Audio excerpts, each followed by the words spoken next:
Welcome to Software Testing Unleashed, the podcast for testers, test automation engineers, test managers, developers, and all people who want to create stunning, great quality software. My name is Richie. I'm a software quality coach, keynote speaker, and author. Today, my guest is Maria Tulaika. She is a test automation consultant, trainer, and speaker based in Sweden. And she is also passionate about bringing people in test and tech on the stage on conferences and events. And that's also our topic for today. We talked about how to manage public speaking in the tech and test industry.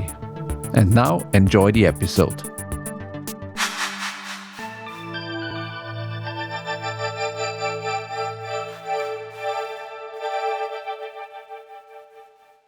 Hi, Maria. Great to have you on the show here.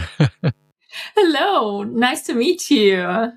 Yeah, it is really a pleasure for me that you are here now. We met first time in person at the Hustev conference, but there were no slot that we can do the recording there, and so we decided to do it remote. And very happy that you're here and that you share your knowledge with us, with the community here.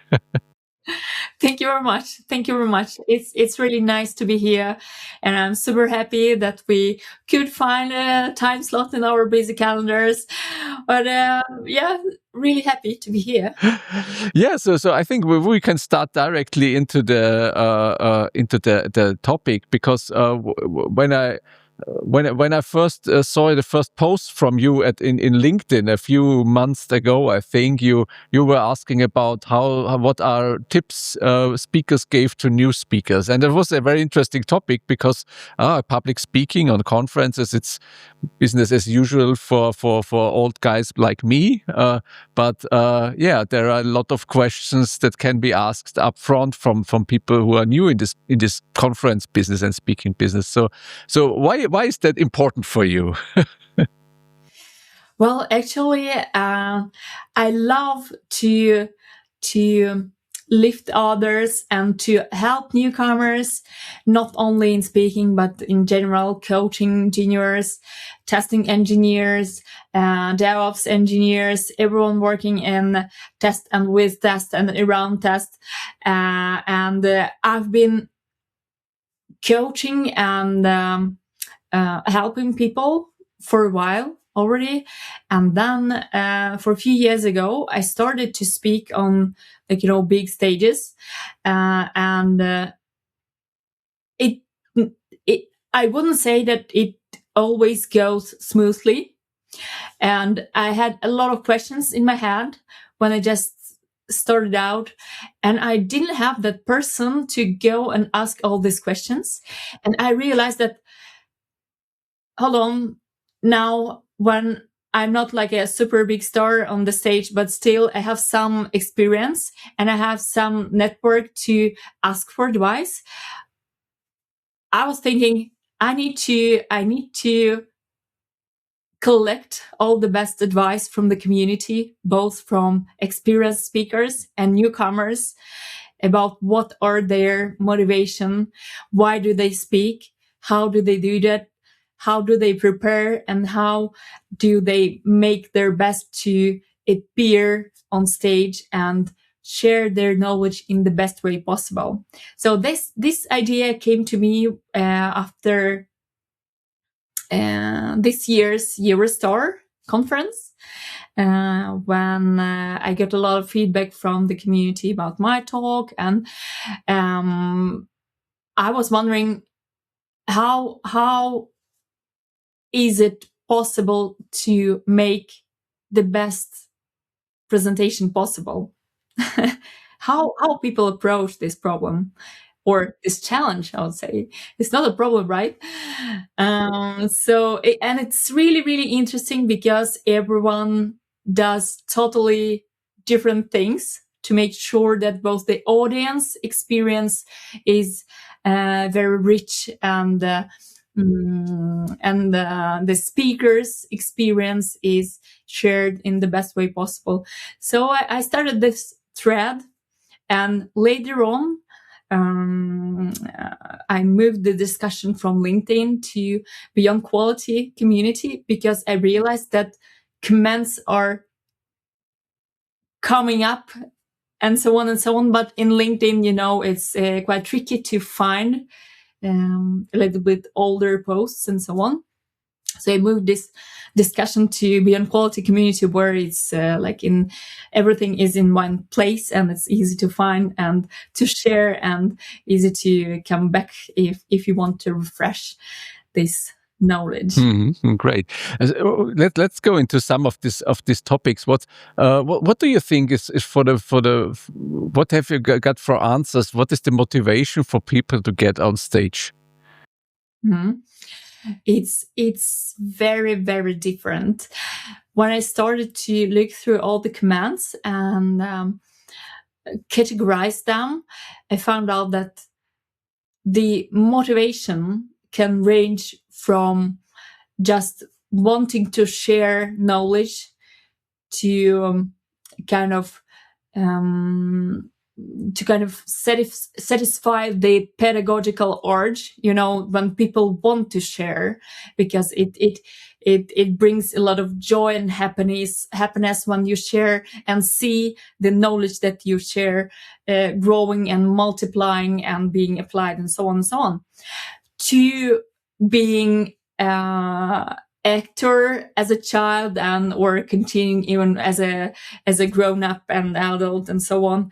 Or like for me, I was as a child, I was singing. I was a lot on the stage. Like even before I started speaking, I was already on stage singing with my family and as part of a ensemble and so on.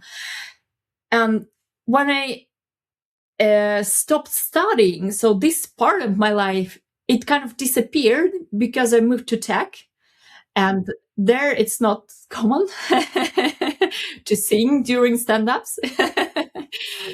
Oh yeah, right. Why not? As a warm-up task. Yeah, but still, I was kind of missing this sense of community when everyone joins and shares these happy moments. So I was wondering, well, how could I bring this feeling back into my life? And I came up like, okay, well, I like to teach people. I like to be on stage. I like to share my knowledge. Then, well, conferences and speaking at meetups, conferences, and similar occasions is a perfect opportunity to make sure I still have it in my life. And surprisingly, but actually a lot of people share this motivation, kind of to continue being on stage while working in tech. And of course, there are a lot of other reasons, like building personal brand. That's quite common. And promoting their business, of course, that's a common topic as well. And sharing knowledge and just making people happy. That's one of the most common reasons why people get on stage. Yeah, okay. That's I can relate to that, because I just when I prepared for this episode, I thought when was my first speech, and I looked in my back in my history, in my list, and I saw my first time was 2007. So I have nearly 20 years now on stage, and when I think of my motivation, it's always a bit of getting also my thoughts into the audience. So what I think about testing and all this stuff, my ideas, to spread it out and to inspire people to let them make their jobs better. And I think when I look at the cool conferences, so the inspiring people, the learning part, the community part is there very very crucial part in the when the people are there. Yeah. Mm-hmm. Right. And also to share experience is also very important, because there might be someone else there trying to solve the same or quite similar problem. And when sharing this, the good approach, it brings real joy and satisfaction that you can affect the broader audience rather than just like, talking just to your team, right? And gives you access to wider audience, and it's good. Yeah. And so when you ask these questions, did you also collect some why people don't go to stage? Why they have a struggle or a challenge to go on stage? What are these kinds of things? Yes, of course. Well, just making this first step on the stage, it takes a lot of courage, and it's not easy. And everyone I spoke to was saying that it doesn't like the stress and the feeling that it's really, it might not be scary, but yeah, a bit stressful. It doesn't go away for most of the people, even if they're like 20-30 years on stage. You still get this kick of adrenaline just before going on stage. Then it might release, but it depends on the experience and the types of personality, of course. And there are a lot of tips and tricks shared by the community how to turn this feeling of stress into the feeling of excitement. So if you feel that, okay, these hormones, they try to kick you out kind of, then it's a good idea to just imagine that, oh, okay, I'm not feeling stressful. I'm feeling excited, right? Just before going on stage. That's one of the things to kind of make this switch a little bit smoother. And of course, there are a lot of things you could do to prepare as good as possible for the presentation, for the time when you're on stage, because this part is very important, because it's good if the speaker feels confident on stage, right? And it can't be achieved if the presentation is not really well prepared. So the preparation stage is very important.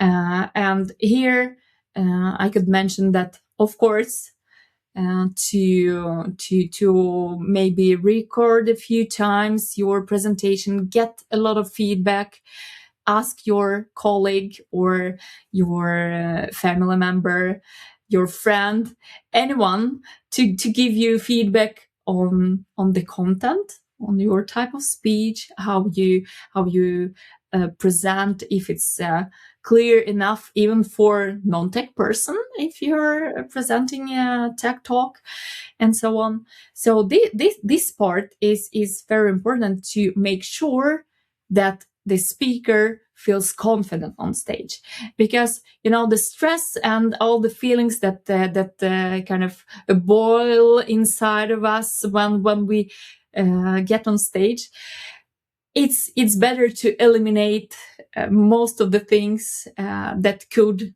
increase this feeling of stress even more. So preparation stage is kind of essential. And then there is also a moment just before going on stage. So I personally like to apply square breathing, when you kind of breathe in, then hold it for 4 or 5 seconds, then breathe out, and then hold it for 5 seconds as well, like a square for 4 seconds each side.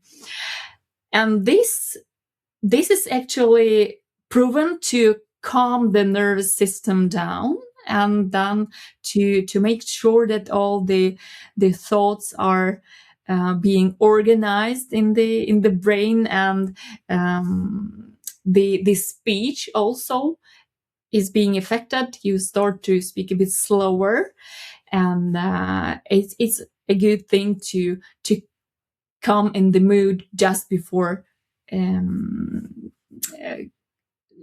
taking this first step on the stage. So some of the speakers, they recommend you to take the a steady pose, like to stand tall and make sure that you have a good posture. It's a good advice. For some people it works, for some not, but still some people experience that it's a good thing. And of course, try not to speak too quickly. I also realized in my experience that when I'm speaking slowly, then afterwards I enjoy my talk more, rather than when I try to squeeze in too much information and then no one and then the audience doesn't have a chance to process all the information that I'm giving them.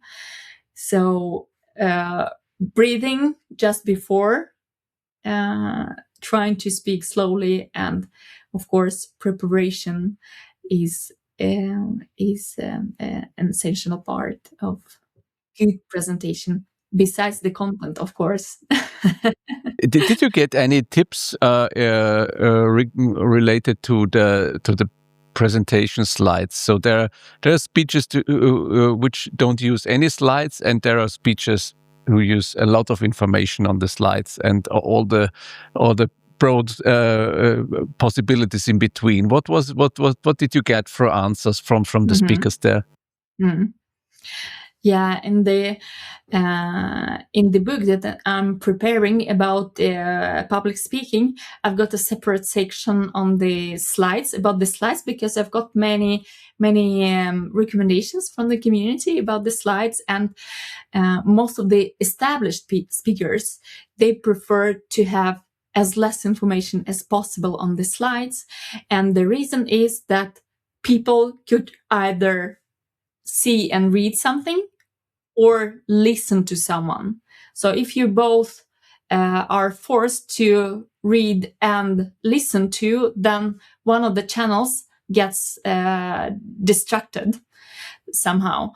So the best advice is to not overload the slides and not to have too much information. Of course, a big no-go is too much text and a lot of bullet points on the slides.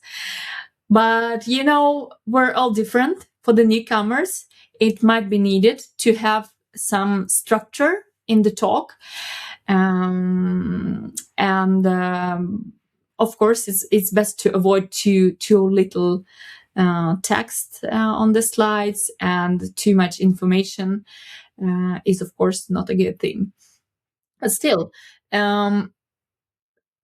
there is a good thing about having just pictures or maybe hints on the slides, because sometimes technical difficulties happen, and it's always good to have a backup in your mind, and make sure that you can tell the story that you're about to present even without slides.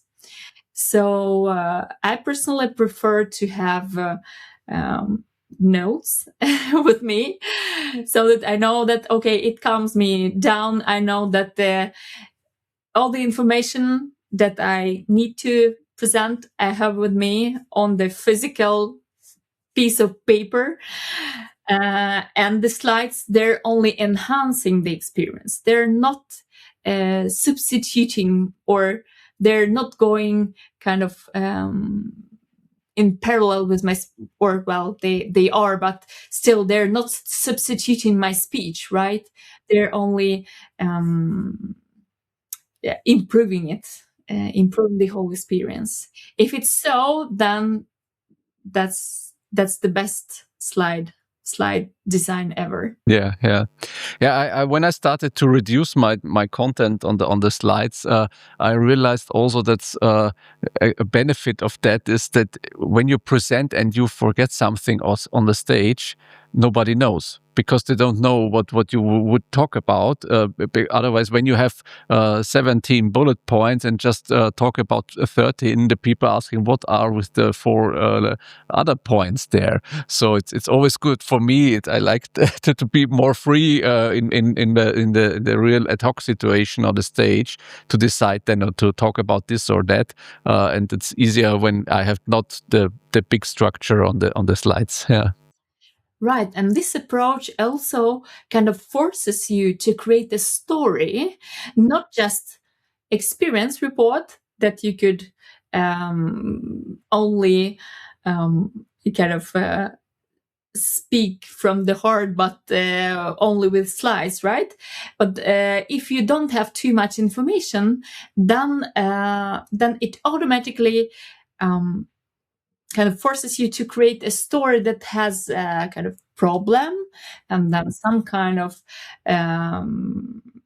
escalation of the problem and the resolution, or some kind of approach that you want to share that help you to resolve the problem, right? And then if you have the structure, you probably don't want to have a lot of information on your slides, because there are three different parts in your story, right? It might be different, of course, but most of the stories they contain all these 3 parts, and then it's kind of easier to deviate a bit if you see how the audience responds on your story, because sometimes it might require a little bit more explanation if you see that people kind of don't get what you're talking about, right? Sometimes it's better to skip this part because it's you see that it resonates already, and then maybe get more into the explanation how you solve the problem.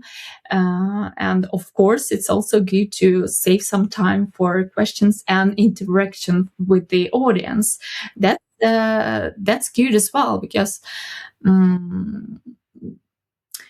well, of course, most of the conference they have a setup where you're kind of expected to tell your story and then answer all the questions.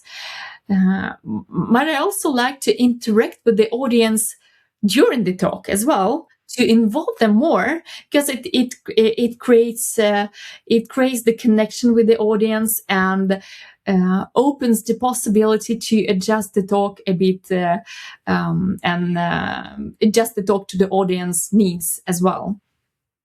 Yeah, that's always good to have this interaction part, because it's also not that boring for the audience if they are sitting there and hearing, and the interaction makes it more playful for them too. Yeah. Mm-hmm.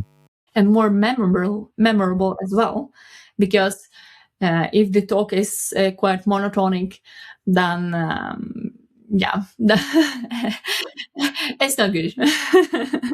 Did you get any specific tips for conferences or talks in the tech area or in the testing area? What is the different from other branches or other conferences?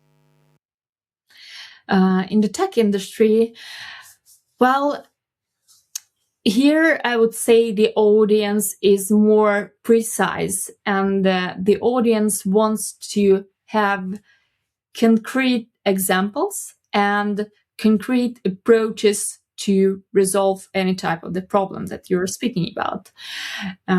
Other conferences or non-tech conferences, they're usually more focusing on of course, less technical stuff and less detailed information compared to technical conferences. Of course, on tech conferences, we also have a mix of talks where both hard and soft skills are mixed a bit. But I would say that at tech conferences, I would expect more concrete and specific content with concrete takeaways, concrete steps, like 1, 2, 3. What could I do if I would approach this problem? Yeah, I think that's the main difference compared to non-technical conference. What do you think? Yeah, I think I can relate to that. Maybe also sometimes it's about that the people are more in their heads and thinking about stuff. So and when I talk in on different audiences, I'm just doing also some keynote speaking at totally different areas like banking or business people, and telling they're from AI stuff. And so, and when I talk to tech people, they are sometimes thinking, and they are looking then like this, and I think they don't like my talk, but they are just thinking very intense and then making such a face. And there, I think we as a speaker have to relax. So they're just thinking about the stuff that's good, it's working in their brains, and not they are not smiling all the time. Yes, I can totally relate, and it also depends not only on the audience and also on the cultural differences. So in different countries, there are totally different ways of showing appreciation. Sometimes well, in some countries, if you see very concentrated faces, not showing any emotions at all, it is actually a good sign. It means that they're listening and appreciating your talk. While in other countries, if you see this type of face, then it probably means that they're not relating at all. And but you never ever know before you go and just talk to the audience and ask for feedback, because sometimes it's completely opposite to what you think in your head. So my recommendation is not to care too much about the face expressions while you're talking from the stage, because you never know what it means. But a good sign, of course, is um, when people are approaching you after your talk. It's always super nice and very joyful when people come and share experiences and their stories, and when they show that they relate and they care about the topic.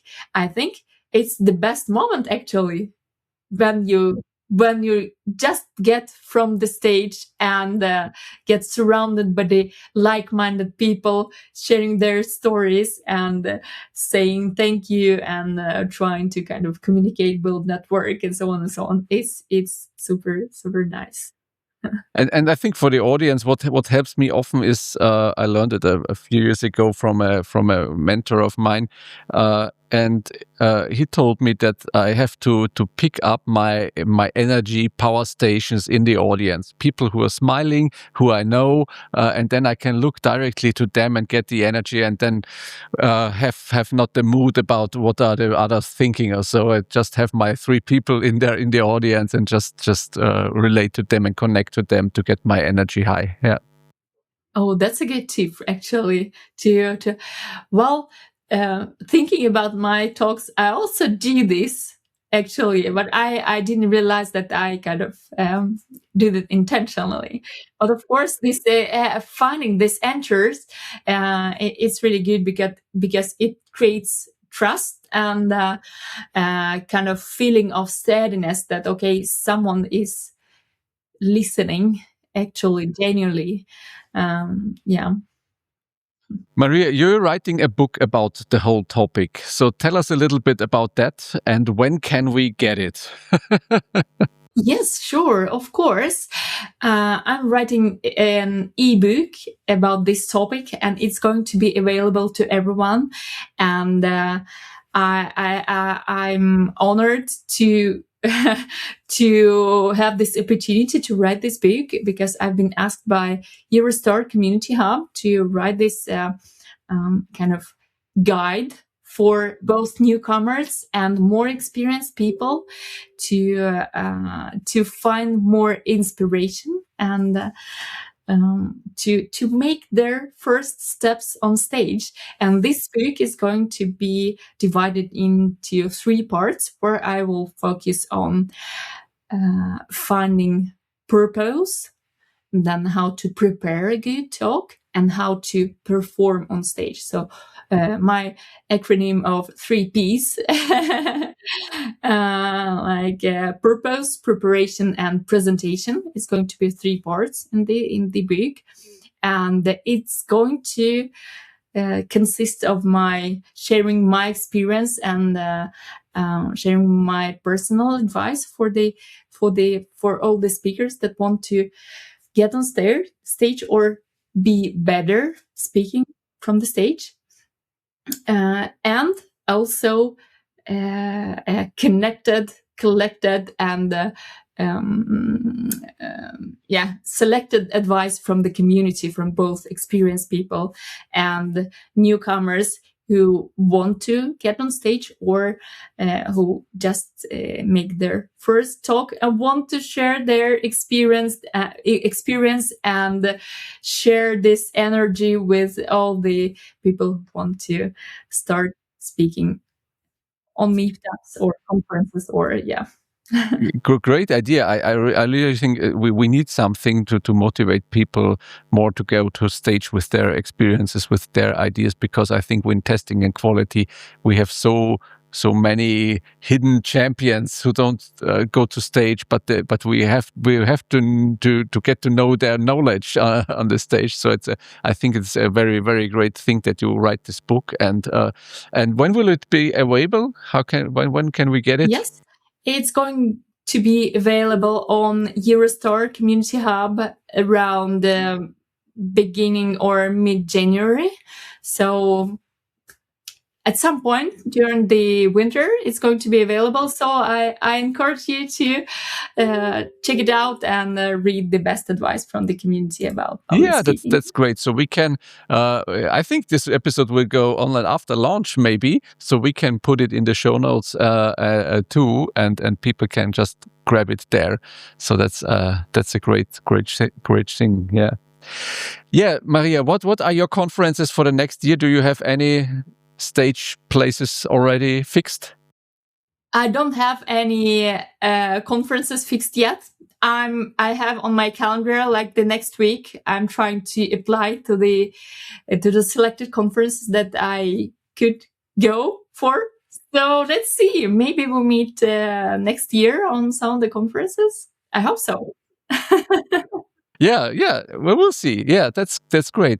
Maria, thank you very much for sharing your experiences and your knowledge here in the podcast. I think it's very valuable for the community and hopefully motivating people to go on stage, maybe to do the next call for paper, to participate there. And with the ebook, I think there is no excuse anymore for the people. Sure. If you want to start on the stage, just let me know. Contact me on LinkedIn or on Beyond Quality community, where there are many professionals wanting to help and coach newcomers.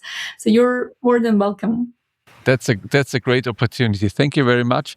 Have a great time and see you hopefully on a conference in person next year. Thank you very much. See you soon. Bye-bye. Bye-bye.